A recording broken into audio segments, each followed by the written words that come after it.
Dans sa bibliothèque, la biographe de Traces de vie a précieusement gardé tous les livres nés de ces rencontres. Et chaque ouvrage est singulier. Les plus petits, en fait, je les connecte à un héros personnel. Je leur propose d'inventer une histoire imaginaire qui rejoint parfois le réel, parce que dans les livres d'enfants, finalement, on retrouve des prénoms, des lieux, des animaux familiers. On mettait un petit masque pour piquer le chat bleu, sinon ça faisait mal. Il faisait sa prise de sang. Il avait une petite copine, Océane. Elle avait 10 ans.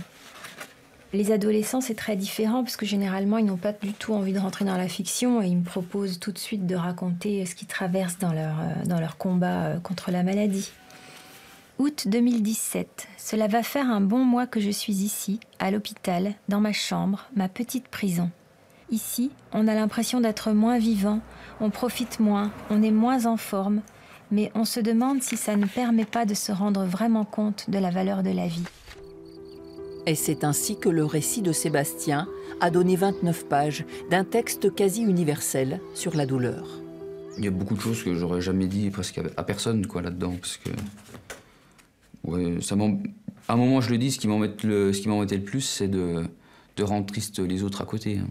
Donc maintenant que ça va, on peut leur dire ou leur faire lire. En fait, la différence avec Sébastien, c'est qu'il est allé chercher vraiment dans les tréfonds. L'impression qu'il a fouillé à l'intérieur, il a sorti ses tripes pour dire ce qu'il vivait sur son lit d'hôpital. Maëva aussi a éprouvé le besoin d'écrire son quotidien. Au fil de sa maladie, puis de sa rechute, elle en a fait 2 livres. Du coup, le premier, c'était plus ce que je vivais au quotidien. Il y avait des émotions, certes, mais moins que dans le deuxième. Et pourquoi tu as voulu en faire un deuxième ? Parce que c'était la continuité de ma maladie. Même là, imaginons, je retombe malade, j'en fais un 3e, un 4e. C'est une histoire, une maladie. Voilà, c'est mon histoire. Il ne faut jamais baisser les bras et se laisser abattre. Pour y arriver, il faut juste se poser la question. Est-ce que je veux mourir ou vivre ? Enfin, j'ai appris que se plaindre pour des choses inutiles ne sert à rien. Tous, consciemment ou inconsciemment, connaissent la valeur de la vie, celles qui les écoutent aussi. Voilà, il y a ce livre-là qui est un peu particulier pour moi, une histoire particulière, puisque ce petit garçon, Jonathan, est décédé 4 jours après notre rencontre.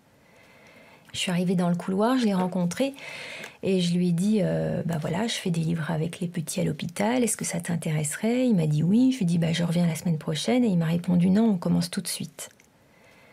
Et c'était comme si cet enfant, il savait que pour lui, il ne restait pas beaucoup de temps à vivre et il savait exactement ce qu'il avait à raconter. Il m'a tout de suite dit ce livre, c'est pour ma maman et mon petit frère.